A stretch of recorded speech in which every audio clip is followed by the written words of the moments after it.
Everyone in Redwater had already decided who Jake Mason was. A washed-up mechanic with stained coveralls, a busted-down garage, and a reputation that barely reached beyond the Foundry District's rusted gates. No one looked twice when they passed his shop. Not the suits heading up to Springdale, not the delivery drivers hauling cheap parts down the avenue, not even the neighbors who barely nodded anymore. Jake was invisible, and in a town like Redwater, invisibility came free with failure. What they didn't know was that Jake used to be something else. He used to be a soldier, a specialist in field engineering, trained to keep machines alive under fire, systems running when lives depended on it. But wars end, and medals don't pay rent. So he came back, like a lot of others, and tried to build a life with the scraps he had left. But Redwater doesn't forgive. Not when your name used to mean something, not when your old man lost everything the day the factory closed, not when people whisper about you like you're clinging to a ghost. His garage was a relic, a half-collapsed structure with a faded Texaco sign, the paint peeling like old skin, the roof patched with sheet metal and hope. Inside it was all carburetors, old radios, and handwritten invoices taped to the wall. Jake kept it running the way some people keep memories, stubbornly, against common sense. He worked alone most days, unless you counted Tommy, the 19-year-old apprentice whose mother begged Jake to take him on, to give the kid something to do, besides end up like the others, broke, angry, and swallowed by Redwater's slow rot. Tommy had potential, good hands, steady eyes, but even potential didn't stretch very far here. Jake didn't tell him that. He just handed the kid a wrench and kept going. Outside, the November wind was sharpening. It came screaming through the alleyways between shuttered warehouses and abandoned mills, kicking up leaves and dust like ghosts from a better time. Jake felt it in his bones, that chill that crept in through the joints and settled somewhere behind the heart, the kind of wind that carried bad news, and bad news always came when everything felt just barely held together. That morning, he'd fixed a schoolteacher's busted sedan for half of what the job was worth, because she paid in wrinkled bills and quiet gratitude. He'd patched a delivery van's radiator with a part pulled from a junkyard Honda. He'd skipped lunch, again, but he didn't complain. There was nothing to complain about when you'd stopped expecting things to get better. He wiped his hands on the same rag he'd been using all week, leaned against the workbench, and stared at the sky through a cracked window. It was thick with clouds, bruised and heavy, hanging over the town like judgment. Forecast said a storm was coming, one of the worst in years. They always said that, but this time Jake believed it. Something about the weight of the air, the way even the pigeons had gone quiet. He checked the power tools, lined them up just in case, made sure the old lantern still worked. Redwater had seen blackouts before. You learned to adapt. You always had to adapt. What Jake didn't know, what no one could have guessed, was that less than 12 hours from that moment, the entire county would plunge into darkness. Hospitals would fail, panic would spread, and the one man that everyone had written off, the man they crossed the street to avoid, would become the only hope standing between survival and catastrophe. Not because he was ready, not because he wanted to be, but because when everything broke down, the broken man no one believed in turned out to be the only one left who knew how to fix it. At exactly 7:42 p.m., the lights inside Grandridge Medical Center flickered once, then died. Not dimmed, not browned out. Gone. A silence fell across the hospital that wasn't really silent at all, because silence in a hospital isn't the absence of sound. It's the absence of reassurance. It's the moment when ventilators stop humming, when monitors stop beeping, when the steady pulse of machinery that keeps the critically ill alive suddenly vanishes. In that absence, fear fills the gap. First, in the eyes of the nurses, then in the hurried steps of orderlies, then in the low rising panic of doctors running through hallways with powerless tablets and failing flashlights. Emergency lights flickered on, but dim and limited. Backup systems were failing one by one. The storm had come in faster than the models predicted, hammering the coast with winds that twisted metal streetlights like paper straws and ripped entire power grids off their anchors. But hospitals are supposed to be ready for this. They're supposed to have contingencies, backup generators, emergency protocols. Grandridge had all of those, on paper. What no one had counted on was the age of the infrastructure, the maintenance cuts, the budget approvals that were always next quarter. The backup systems had tested fine last month, at least on the checklist someone signed without looking. But now, in the middle of the worst storm Northern California had seen in years, Grandridge's generators weren't responding. They sputtered, groaned, and went silent. Every failed ignition brought more dread. Patients in surgery had to be closed up in the dark. Life support equipment ran on battery power meant to last 45 minutes at most.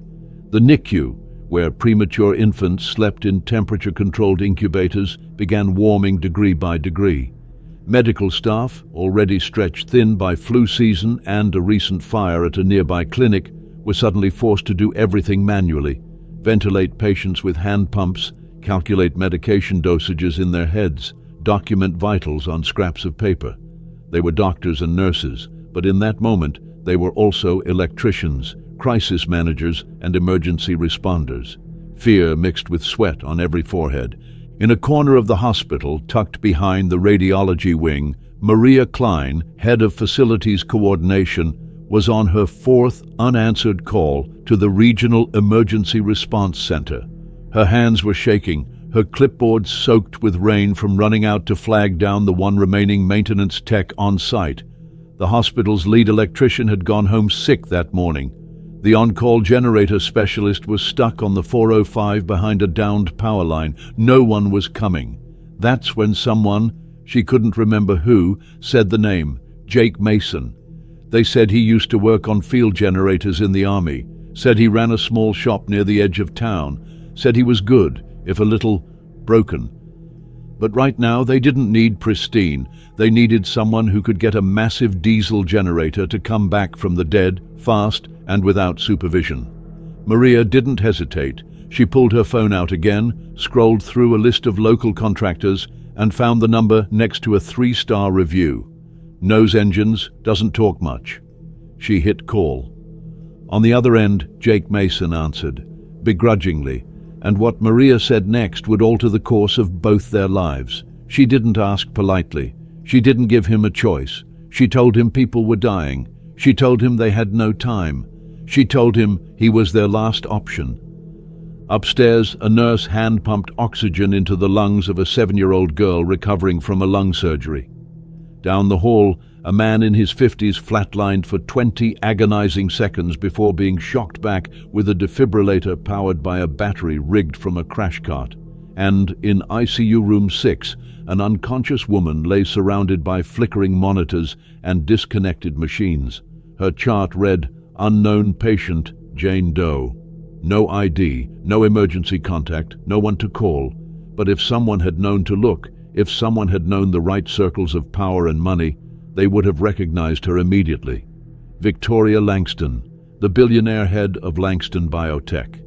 A woman with enough influence to buy the building she now lay in, who had no idea that the only person capable of saving her was already grabbing his jacket, storm keys, and toolbox from a cluttered garage on the edge of town. And he didn't even know who she was. Not yet. The phone rang just as Jake was finishing up for the night, tightening the last bolt on a job that had taken him 3 hours longer than it should have. It was the kind of call most people would ignore. Unknown number, too late, storm howling outside like it was angry at the earth. But something made him pick up. Maybe it was the way the wind had picked up minutes earlier, rattling the old garage windows like fists against glass. Maybe it was instinct, or maybe it was the silence that followed the first ring. A silence so sharp it felt like it had weight. Either way, Jake wiped his hands on a dirty rag, thumbed the green icon on his cracked phone screen, and grunted out a low, "Yeah?" The voice on the other end was trembling, but not with fear, with urgency. "Is this Jake Mason?" It was a woman, out of breath. Background noise buzzed with static and distant voices calling out medical terms he hadn't heard since he wore a uniform. "This is Maria Klein from Grandridge Medical. We need your help. We were told you have experience with diesel generators, military units. Ours have failed. We have patients on life support, children, seniors. We have no power. You're the only name that came up locally with any kind of experience in systems like these." Jake stood motionless, his heart thudding once, twice, louder than it should have. He hadn't touched a generator like that in almost a decade, and even then, it was in a war zone, under orders, surrounded by soldiers and backup plans. Here, no chain of command, no backup, just him, just a storm. "I'm a mechanic," he finally said. "I fix trucks, farm equipment. I'm not licensed for hospital-grade systems. You need someone certified, someone who knows what they're doing." "We've called everyone," she snapped. "They're either out of range or stuck because of the storm. We're not asking for a guarantee. We're asking you to try. Just try. There are people upstairs who won't live to see morning if we don't get power back." For a moment he said nothing. His mind reached back to places he didn't like to visit. Forward Operating Base Coast, a generator room soaked in oil and blood, wires fused by heat, panels warped by shrapnel. Jake working in the dark with a headlamp and duct tape, while mortars dropped in the distance and men screamed for medics. He hadn't saved everyone that night, but the lights had come back on, and the machines had come back to life. Now, halfway across the world and a decade later, here was someone asking him to do it all again. He glanced at Tommy, who had stayed later than usual to help close up. The kid stood quietly by the garage door, watching, sensing the weight of whatever conversation was unfolding. Jake didn't speak to him. He didn't need to. He just grabbed his tool case, the same one he used in the army, still scratched and scarred from places no one ever talked about. Then he threw on his jacket, nodded once at the kid and said, "Lock up. I'll call if I make it." Outside, the rain came sideways. The street was empty, flooded in places where drains hadn't worked in years. Jake's truck, a '99 Ford that should have died years ago, groaned to life with a defiant cough and a shake. He punched the wipers to full speed, squinted through the windshield, and pulled into the storm like a man chasing ghosts. The drive to Grandridge should have taken 10 minutes. It took nearly 40. Power lines hung like vines across the road. Branches littered the asphalt. A traffic light blinked red into nothing, casting blood-colored light over an intersection Jake barely crawled through. Every minute he thought about turning back. Not because he was afraid of the storm, but because part of him still believed this wasn't his job, that someone else would show up, that this kind of responsibility belonged to people who were still whole, still sharp, still trusted. But the world didn't care about who was ready. Sometimes it just picked someone and handed them the weight, and right now the world had picked him.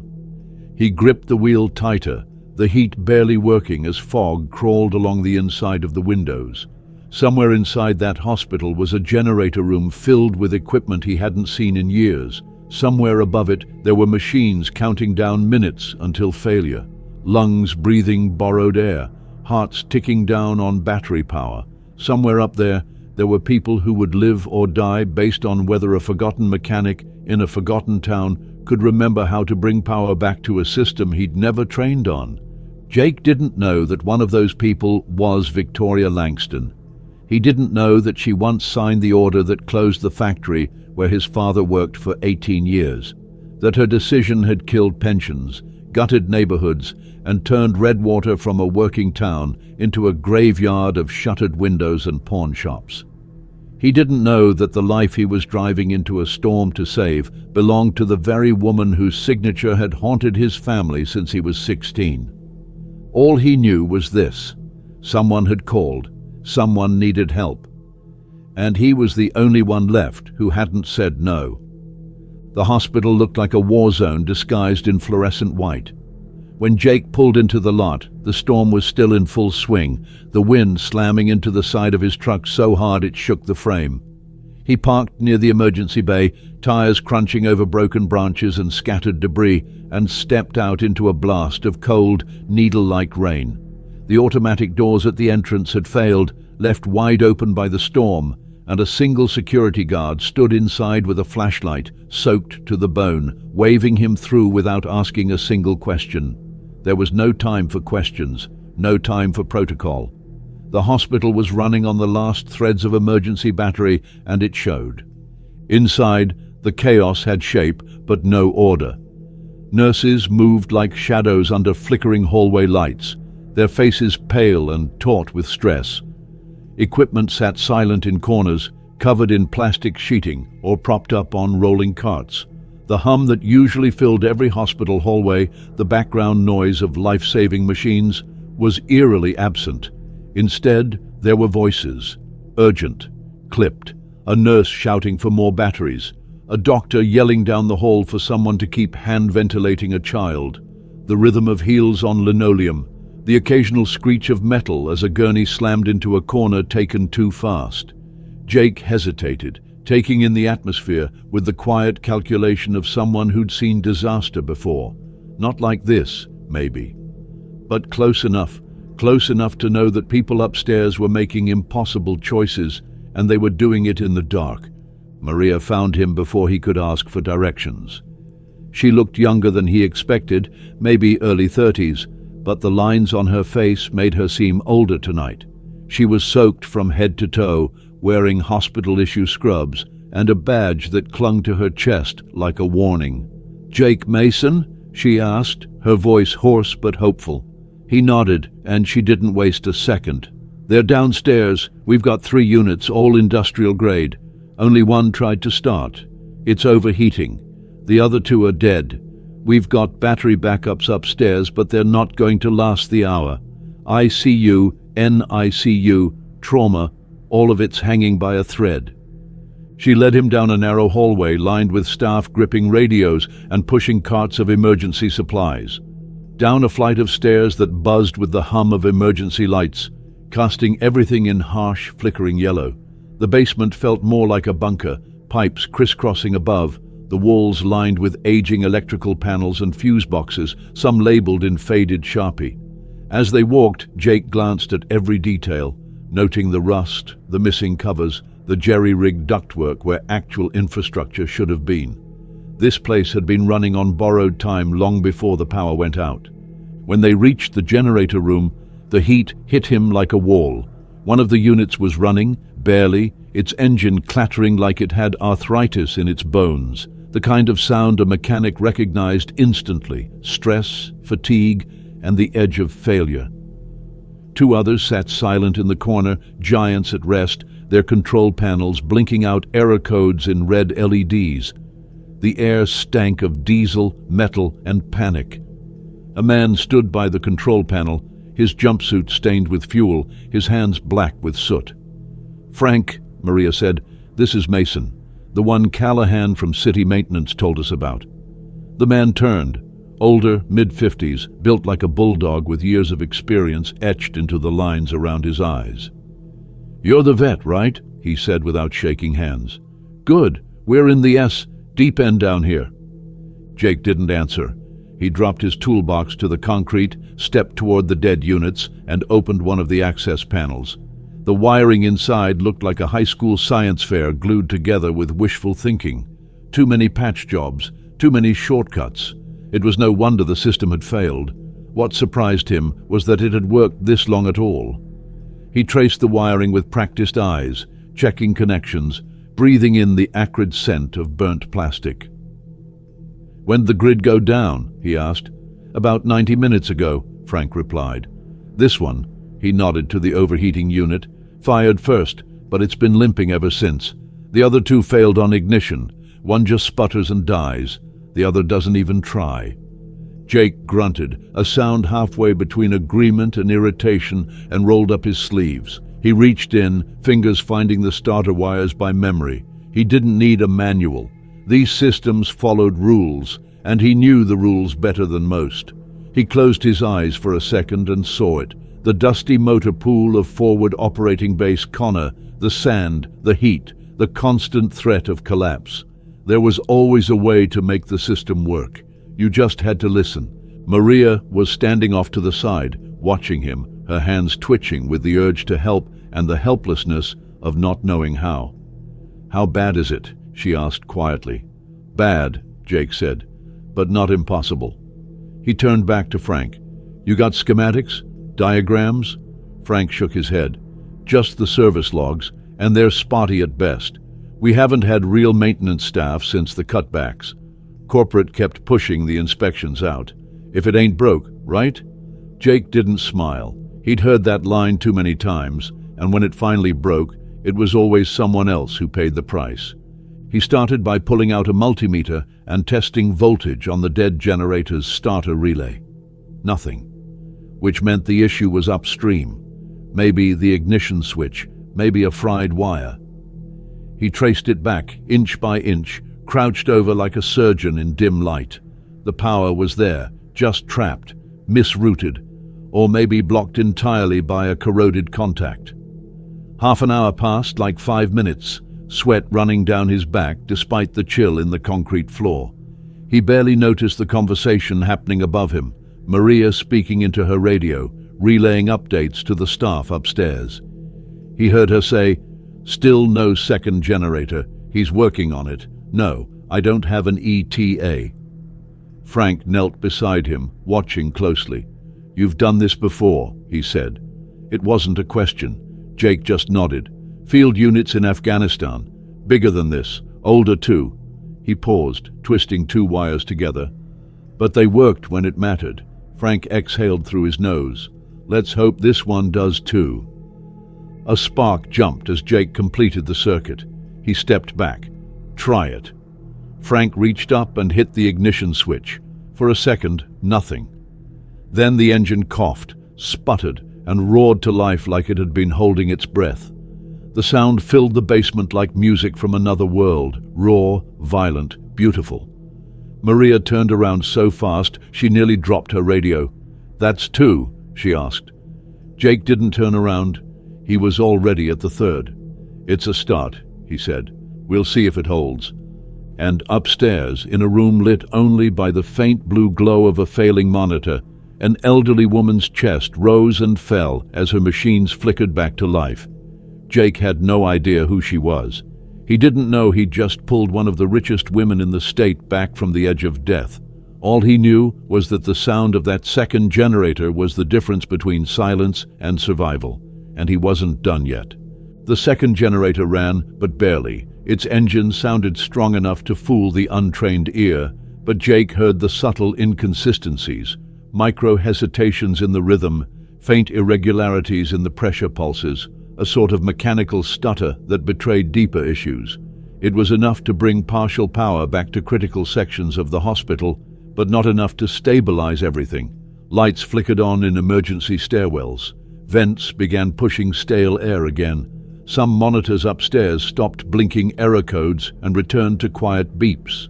For a moment, it felt like the worst might be over, but Jake knew better. He'd seen too many machines come back just long enough to lull everyone into a false sense of security before they failed again, completely and without warning.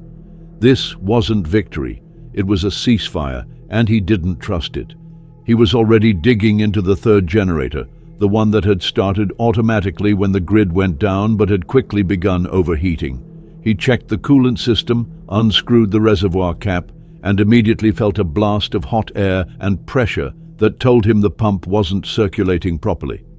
Overheating in under an hour wasn't a minor maintenance issue. It was the kind of failure that meant the unit had been under strain long before tonight. Jake crouched down and ran his hand along the coolant lines, feeling for temperature differences. About 2 feet past the pump, he felt the line turn cold, a clear sign of blockage. Probably mineral buildup or rust. He'd seen the same thing in army units that ran non-stop in desert heat, a partial clog that choked the coolant's flow and turned the engine into a ticking time bomb. Frank watched from behind, silent now, holding a flashlight with steady hands as Jake examined the problem.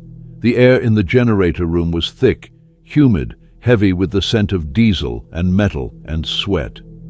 Maria came down the stairwell again, her voice quick and clipped.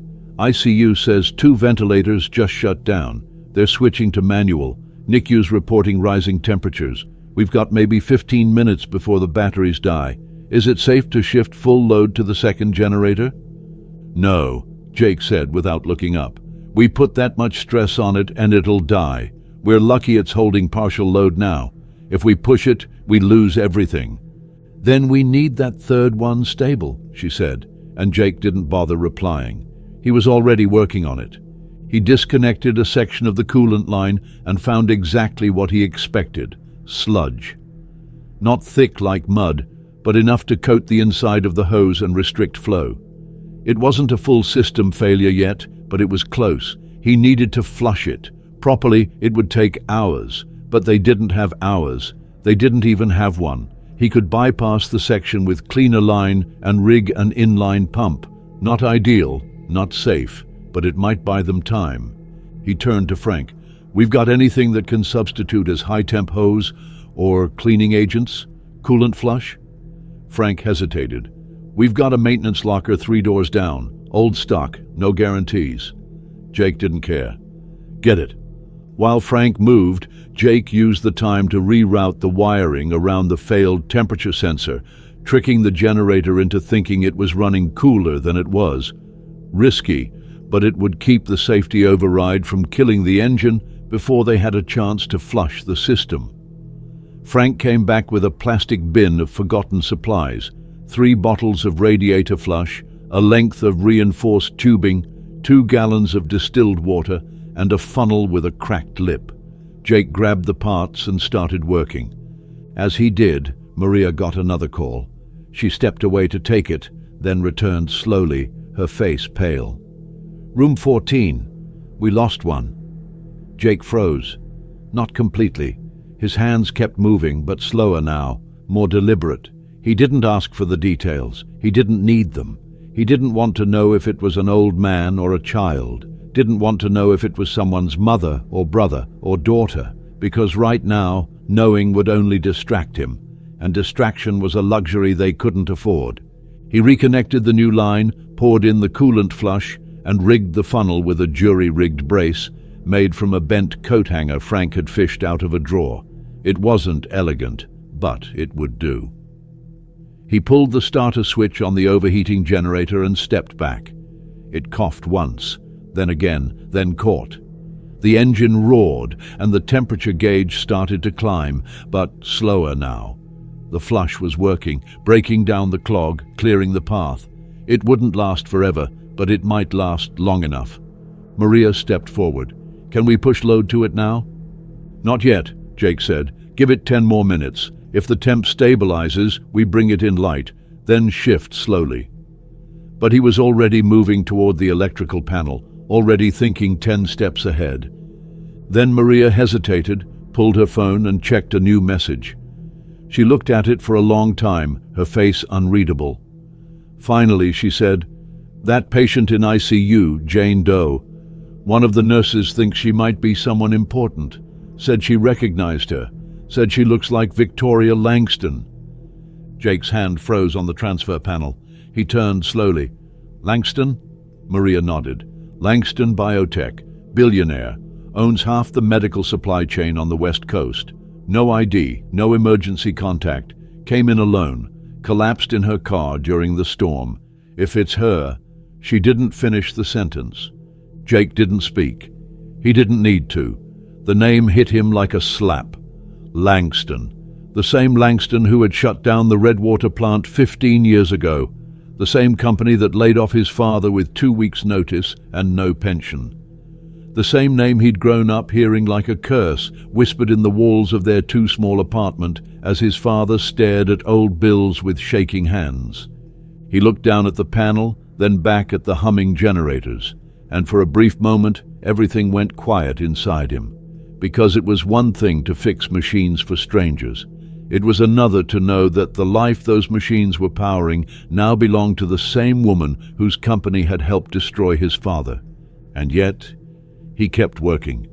He flipped the first switch to initiate partial load sharing. The lights across the basement grew brighter. Upstairs, more machines came back online. Maria's radio crackled with updates. "NICU stable. ICU stabilizing. ventilators responsive. And Victoria Langston, whether she knew it or not, had just been pulled back from the edge by the son of the man her decisions helped bury. Jake didn't say a word. He just stood there, breathing hard, as the hum of the third generator settled into rhythm, and the hospital finally began to breathe again. Jake didn't hear the praise that rippled through the upper floors when the lights came back on, didn't hear the relieved laughter of nurses as machines started blinking green again, or the quiet sobs of family members who had spent the last hour believing they might lose someone they loved. He didn't hear the doctors thanking each other, or the head of emergency medicine muttering, "Whoever fixed it, tell them they saved this hospital." Down in the basement, beneath all the life the hospital housed, Jake stood in the shadow of humming machines, sweat dripping from his brow, clothes clinging to his skin with damp diesel and heat. The second generator was steady. The third, now cooled and flushed, was carrying partial load with surprising strength. And the first, the one that hadn't even tried to start when he arrived, was next. But as Jake stepped toward it, the weight of Maria's earlier words finally sank in. Victoria Langston. The name wasn't just familiar, it was carved into the foundation of his family's unraveling. He hadn't heard it in years, not since the funeral, when his uncle quietly blamed that damn company for what happened to his dad. Langston Biotech had been the beating heart of Redwater, the factory that employed over 600 people. It paid good wages, offered full benefits, and had generations of loyalty. Until one day, it didn't. The layoffs came without warning, explained away in a cold memo: restructuring, relocation, supply chain efficiency. In truth, it had been profit. Greed. A decision made in some polished boardroom by people who would never see the consequences they created. Jake remembered that year like it was a scar. His father, Roberto, came home early the day the factory closed.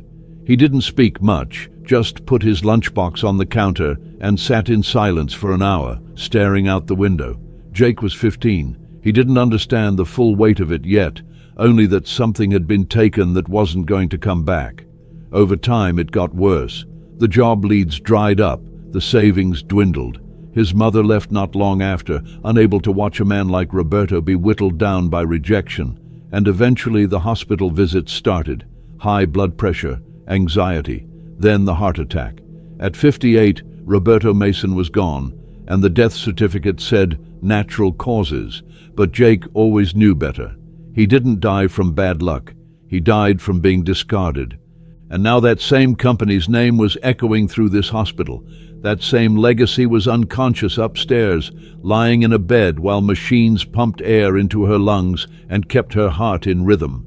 Jake's machines, the ones he had just spent the past 5 hours bringing back to life with scraped knuckles and muscle memory he never thought he'd use again. The irony of it twisted in his chest. All this time, he'd told himself he didn't want revenge, that he wasn't bitter. But standing here, with Victoria Langston's fate tethered to the machines he had just revived, the lines between justice and anger blurred fast. He leaned on the cold metal edge of the generator housing, letting his head drop for a moment, eyes closed. No one down here knew what he was thinking. No one knew the cost of this moment. To everyone upstairs, he was just the guy who showed up when no one else would, the quiet mechanic who got the lights back on. But in that moment, Jake knew he was standing on a razor's edge. One choice would let her live, the other. He didn't let himself finish the thought. Not because he didn't want to, but because even imagining it felt wrong. The storm had brought down power lines and floodwaters, but this was a different kind of storm. One that started years ago and was still raging inside him. Frank's voice cut through the silence. "Generator 1, you want to try and bring it back?" Jake blinked, cleared his throat, and nodded. "Yeah, let's see what's left of it." He opened the access panel and began to work. This one had the worst damage: burnt contacts, a melted relay, signs of a surge that had probably hit the moment the grid went down. It would take longer. He didn't care. He needed something to focus on, something to keep his hands moving while his mind boiled over. Frank crouched beside him, offering tools, asking questions when necessary, but mostly just watching. The older man had the quiet patience of someone who'd spent a lifetime in maintenance, used to solving problems people only noticed when they failed. After 20 minutes, Jake finally spoke. "You ever lose someone to a layoff?" Frank didn't answer right away. "My brother," he said eventually, "worked at the mill down in Harbor Point, lost everything when they shut it down. Took years to get him back on his feet." Jake nodded, silent again. It wasn't just his story, it never was. Places like Redwater were full of people like them, forgotten by the companies they built, left to fade while profits soared elsewhere. The hours slipped by. The storm outside was starting to break, but inside, time had stopped. Finally, the repaired generator clicked to life. Not smoothly, but enough. Enough to stabilize the load, to give the other two units breathing room. Jake and Frank watched it run for a full minute before saying anything. Then Frank clapped him on the shoulder. "You did it," he said. Jake didn't answer, because in the back of his mind all he could hear was a question he couldn't shake. If he'd known who the woman upstairs was when the first call came in, would he still have said yes? And that question would haunt him long after the machine stopped humming. Jake stayed in the basement long after the last warning light turned green. The machines had finally found their rhythm. 3 generators working together in a harmony that felt more like borrowed time than a true fix. He knew better than to trust it. Emergency patches held only as long as fate allowed, and fate, in his experience, never let anything hold for long. Still, for now, power surged through Grandridge Medical, giving doctors a fighting chance and patients a fragile tether to life. His hands were scraped raw, his back ached from hours hunched over panels and hot engines, and the diesel fumes had settled into his skin like a second layer. But none of it mattered compared to the storm inside his head. Victoria Langston. The name kept circling like a vulture, silent and persistent. The odds of a woman like her ending up in a small regional hospital like Grandridge were astronomical. Billionaires didn't drive themselves through storms. They didn't collapse unnoticed in parking lots. They didn't arrive without a single piece of ID or an entourage to announce their presence. And yet, that's what had happened. While the city buckled under wind and water, she'd been delivered to this crumbling hospital like a secret dropped from the sky, and somehow, without knowing it, Jake had become the man standing between her and death. It felt surreal, like a joke the universe had been planning for years. He had spent most of his adult life scraping by in the wreckage of decisions made in air-conditioned boardrooms. And now the woman who had made one of those decisions was alive because he hadn't asked questions, hadn't hesitated, hadn't walked away. But what if he had? The question echoed through the generator room louder than the engines. What if he'd let the call go to voicemail? What if he'd told Maria he wasn't qualified? What if he'd stood there, looked at the damage and said, "Sorry, there's nothing I can do"? Would she have died? Would the people upstairs even know why? Would they have assumed the damage was too severe, that the system just couldn't be saved? And if she had died, quietly, anonymously, would it have mattered to anyone outside those hospital walls? He leaned against the cool concrete wall, staring at the floor as his thoughts ran wild. He wasn't a hero. He hadn't swooped in with a cape. He'd come because someone asked, and because walking away didn't feel right. That was all. But now the choice he'd made in the middle of a blackout had turned into something else entirely. A reckoning, a collision with a part of his life he thought he'd buried long ago. And the more he thought about it, the more the edges of the moment sharpened. Because this wasn't just some executive in a hospital bed. It wasn't just another patient hooked up to a ventilator. This was the woman whose name was on the severance letter that destroyed his father. The woman who smiled in glossy business magazine spreads while Redwater crumbled. And here he was, covered in oil, standing like a ghost in the basement of a place she would never have stepped foot in if the storm hadn't humbled her first. He thought of his father's last few months, the way Roberto had tried to hide the stress, The way he still dressed every morning like he had somewhere to be. The way he stared at the wall late at night, holding old pay stubs in hands that used to be steady. The silent dignity of a man unraveling. Jake had never told anyone, not even Tommy, how it haunted him. How every job he took felt like trying to rebuild something that had already burned down. His garage, his truck, the stubbornness that kept him in Redwater, none of it had ever been about pride. It was about holding on to the one piece of his father that still lived, the work. And now that work had saved the woman who'd signed his father's death sentence. Jake exhaled, the breath shaky and bitter. He should have felt triumph, accomplishment, the satisfaction of having done the impossible, but all he felt was hollow. He wasn't even sure who he was angry at. Her? Himself? The storm that forced all of this into motion? Or maybe the part of him that had hoped for just a second that justice would look different, that it would feel like something. Footsteps echoed in the stairwell. Maria appeared in the doorway, her scrubs rumpled, hair pulled back into a loose bun, eyes red-rimmed from exhaustion. She looked around the room like she couldn't believe what she was seeing. All 3 generators humming, stable, holding load like they'd never been down. "We just got full power confirmed across the hospital," she said. "You did it. They're calling it a miracle upstairs." Jake didn't move, didn't speak, just looked at her. "Is she still alive?" he asked. Maria nodded. "Stable, sedated, but vitals are strong. They're moving her to a secure floor once transport is available. But, Jake, they confirmed it. It's her, Victoria Langston." The confirmation didn't hit like a revelation.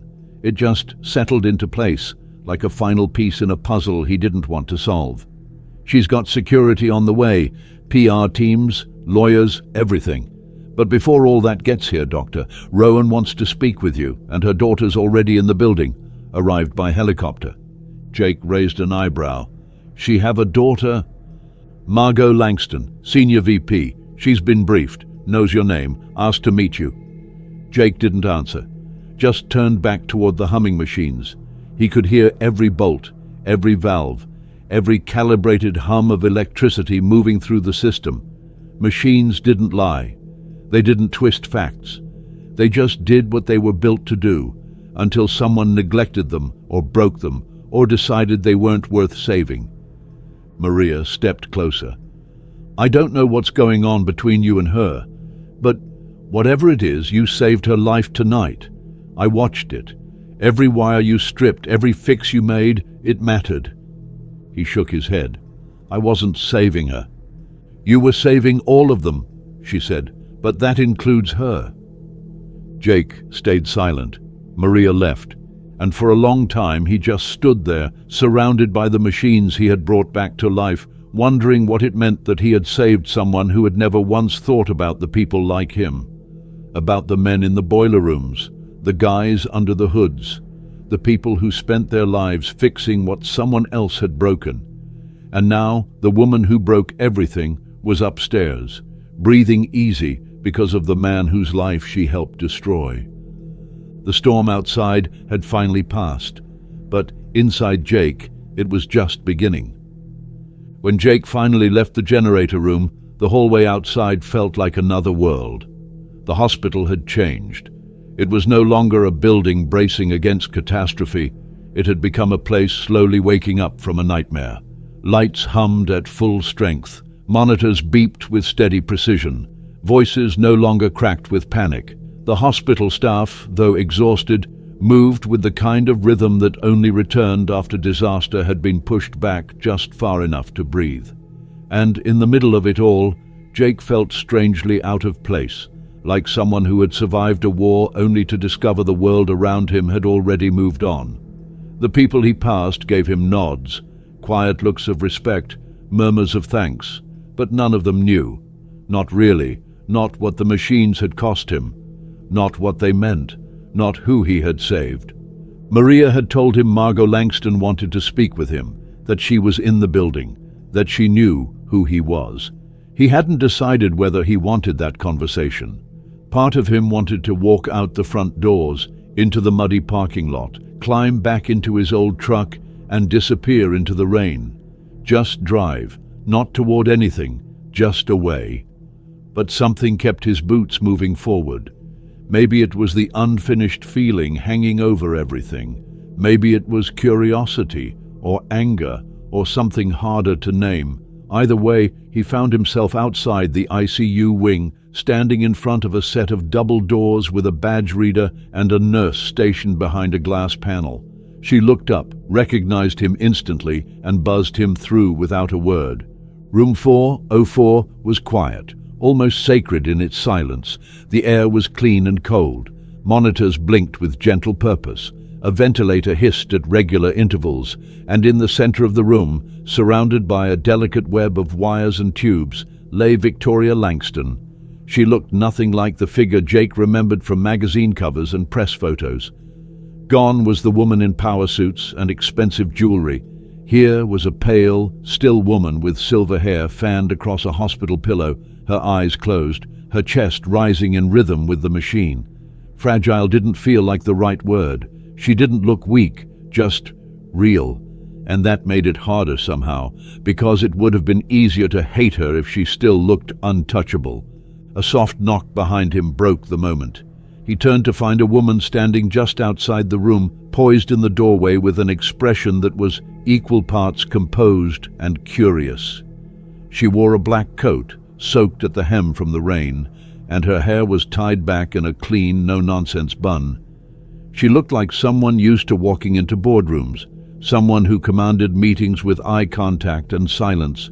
But now, here, she hesitated. "Mr. Mason?" she asked. Jake nodded.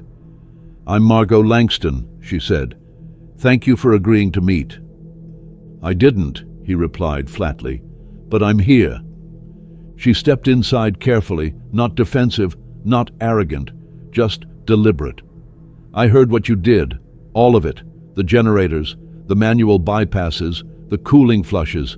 Maria said if you hadn't come when you did, half the patients in this wing wouldn't be here now, including my mother." Jake crossed his arms. "I didn't know who she was when I got the call." "I know," Margot said. "That's why it matters."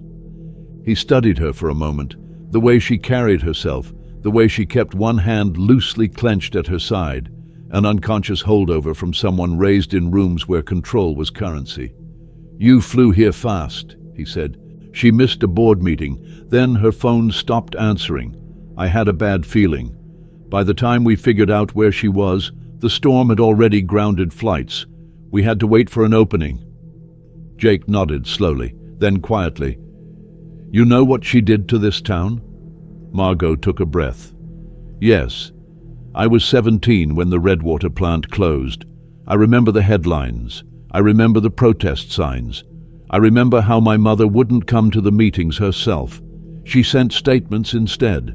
I also remember the executive memo from that year, the one that used the phrase strategic divestment instead of layoffs. I've read it a dozen times, and I've hated it every one of them."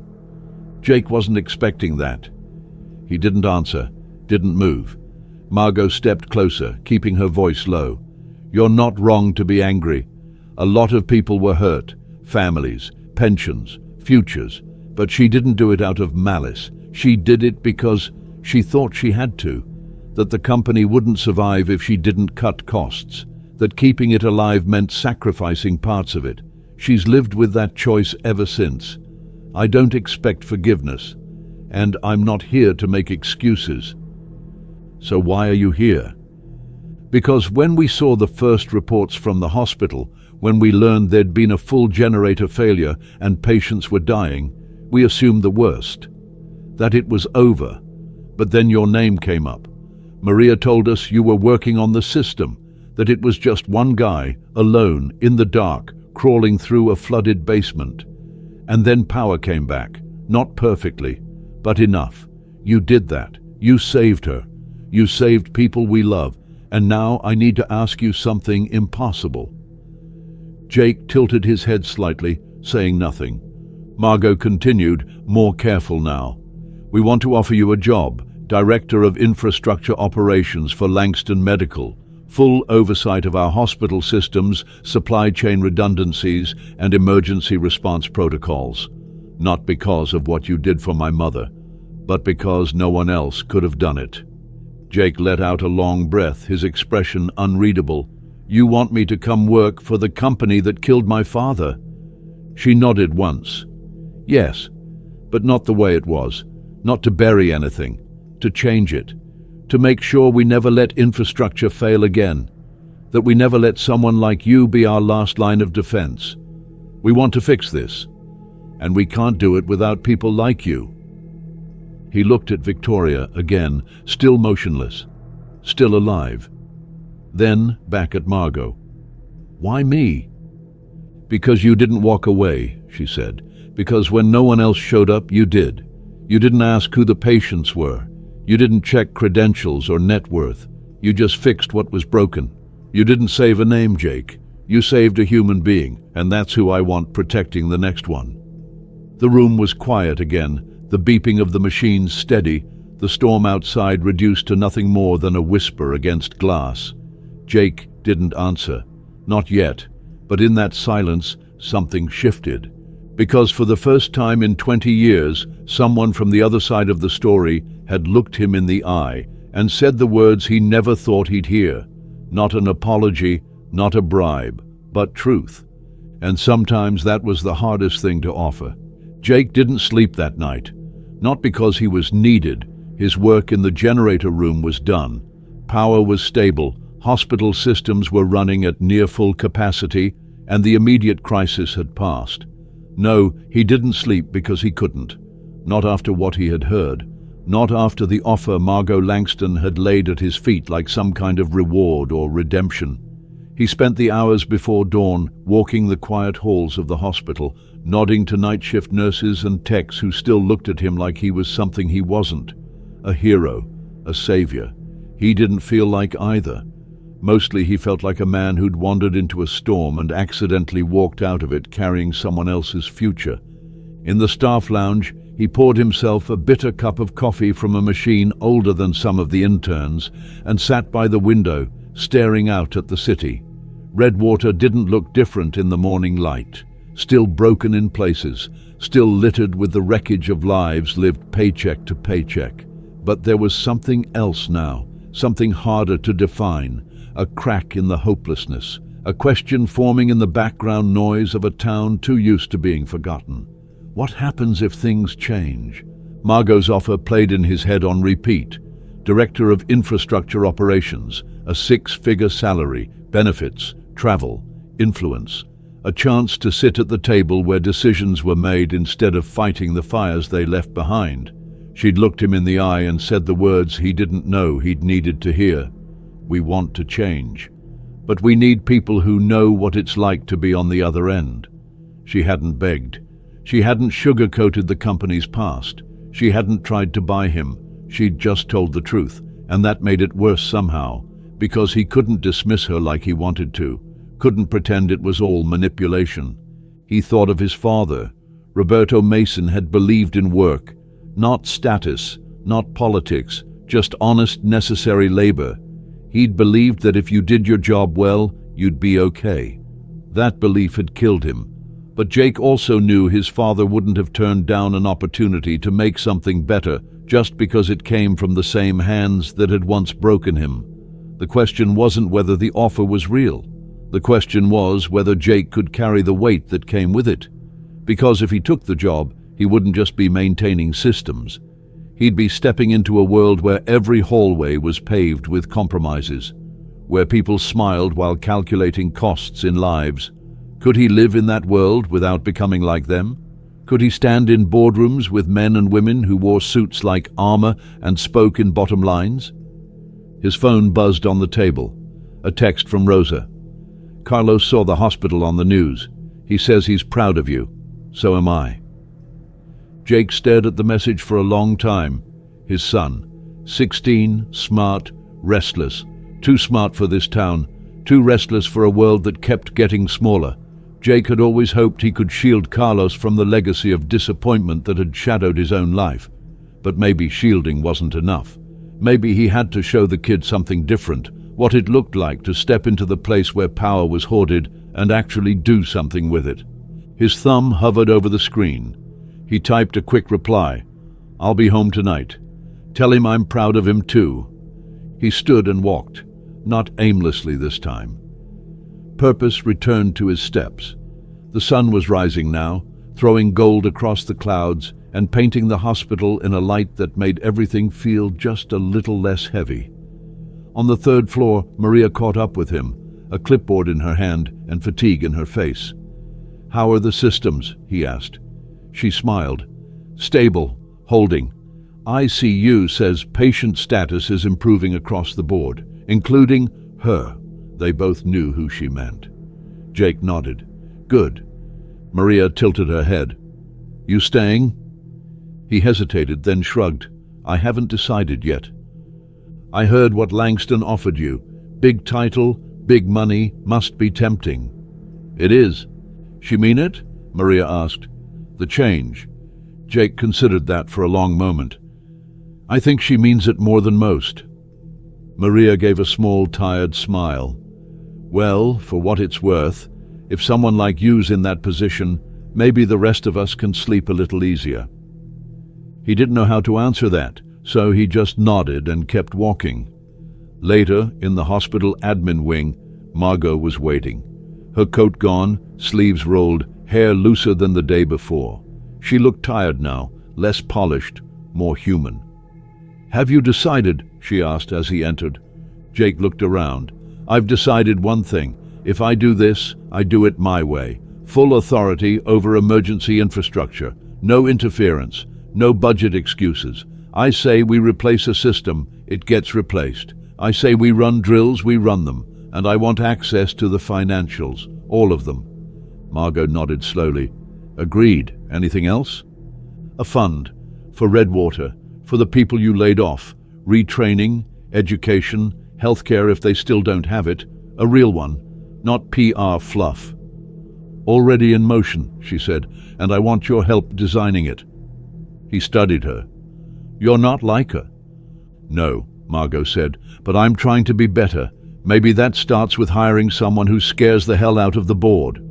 Jake let out something between a laugh and a grunt. Then he reached out and shook her hand. It wasn't a contract. It wasn't a redemption arc, but it was a step. Maybe the first one that mattered. And as he left the admin office, heading back toward the generator room for one last systems check, he felt something he hadn't in a long time. Not peace, but direction. Jake stood in the parking lot long after the morning sun had risen, his boots rooted in water-soaked pavement, the smell of diesel still clinging to his clothes. The hospital behind him was alive again, not just powered on, but pulsing with motion, ambulances coming and going, nurses changing shifts, orderlies pushing supply carts past newly repaired automatic doors. From a distance, it looked like nothing had ever gone wrong. But Jake knew better. He had seen the wires ripped from the walls, the panels fried by the storm, the way a hospital's heart could stop without anyone to restart it. He had seen what kept it alive, and he had been the one who brought it back. Not by design, not by obligation, but because no one else showed up. That was something he would never forget, even if the rest of the world did. His phone buzzed. Another message from Carlos. "Mom says you're famous now. She's making pancakes. Come home already." He smiled just slightly. For all the talk of legacy, of justice and revenge and redemption, this was what mattered. The quiet messages, the pancakes, the kid who didn't care about the politics of Langston Biotech, but thought his dad was a hero because the hospital hadn't gone dark. Maybe that was enough. Maybe that was everything. He climbed into his truck, the familiar creak of the door grounding him like it always did. His toolbox sat beside him, heavy with the weight of a long night. He rested a hand on it for a second. It had followed him through deserts and workshops, through years of work that no one celebrated, and last night it had saved lives. He drove slowly at first, easing down the main road, eyes taking in the still-flooded gutters, the broken signs, the battered fences. Redwater had been hit hard, but it had weathered storms before. The Foundry District was still standing, barely, and somehow so was he. When he pulled into the alley behind Butler's garage, everything was as he left it. The rusted sign swaying slightly in the wind, the puddles reflecting grey clouds, the old Civic he hadn't finished working on still propped up in the bay. Tommy's bike leaned against the fence, soaked and forgotten. Jake stepped inside and breathed in the smell of oil, rubber and dust. It wasn't clean, it wasn't modern, but it was his. For years, this place had been his sanctuary and his prison, both at once. The echo of his father's hands still lived in the workbench, the tools hung with careful purpose, the faded photo pinned above the desk, a young Roberto Mason in a factory jumpsuit, smiling with pride that would later curdle into disappointment. Jake moved slowly, methodically, wiping down tools he hadn't used in over a day, organizing parts he knew by touch alone. The work steadied him, let his mind sort itself, because the truth was, he didn't know what came next. He'd shaken Margot Langston's hand. He'd agreed to a job that came with power and money and the chance to do real good. But leaving this place, the only place that still carried his father's voice, that would be harder than he wanted to admit. Later that afternoon, a knock on the front bay door startled him. It wasn't the usual rattle of customers. It was polite, firm, and out of place. When he opened it, a man in a black overcoat stood waiting, holding a sealed envelope in one hand. "Mr. Mason?" Jake nodded. "From Langston Medical," the man said, handing over the envelope. "Your formal offer, also included, draft paperwork on the Redwater Restoration Fund. They'd like your notes by Friday." Jake accepted the envelope, said nothing, and closed the door. He didn't open it right away, just stared at it for a long time. Then, with the weight of every unspoken memory, he walked over to the old fireproof safe in the back, pulled it open, and placed the envelope on top of a stack of faded pay stubs from the Redwater plant. His father's last ones. It felt right somehow, putting the future next to the past, letting them share a shelf. That evening, Rosa texted again. "Dinner's at 7. Carlos won't shut up about you. Get here soon." Jake stood at the edge of his garage, staring out at a sky that was finally clear. No storm, no chaos, just the sound of birds and far-off sirens and wind through cracked glass. He turned off the lights, locked up, and climbed into his truck. The drive to Springdale was quiet, the kind of quiet that used to make him uneasy. But tonight, it gave him space. He thought about the job, the money, the pressure. But he also thought about the power outages that would come in the next storm, about the hospitals that didn't have backup plans, about the people, just like those upstairs at Grandridge, who would never know the name of the guy who kept the lights on, but would live because he did. When he arrived, Carlos ran out to meet him, 16 and all limbs, eyes bright, voice excited. "You're all over the news," he said. "They said the hospital almost lost power completely. Mom said you fixed it, like really fixed it." Jake smiled. "I did what I could." "You're gonna take the job, right?" Carlos asked. "It sounds huge." Jake looked at his son, at the curiosity and ambition and hope in his face. He thought about what it would mean to say yes, and what it would mean to say no. "I'm thinking about it," he said. Carlos didn't press, just nodded. "Either way, you're still the guy who saved a hospital. That's pretty badass." They walked inside together, the smell of dinner wrapping around them like a blanket. And for the first time in a long time, Jake felt something that had eluded him for years. He felt like maybe, just maybe, he was finally stepping into the life his father had always hoped he'd build. One where the past mattered, but didn't define him. One where the tools in his hand could do more than fix broken parts. They could help build something better. The power was on, the lights were steady, and Jake Mason had found his way through the storm.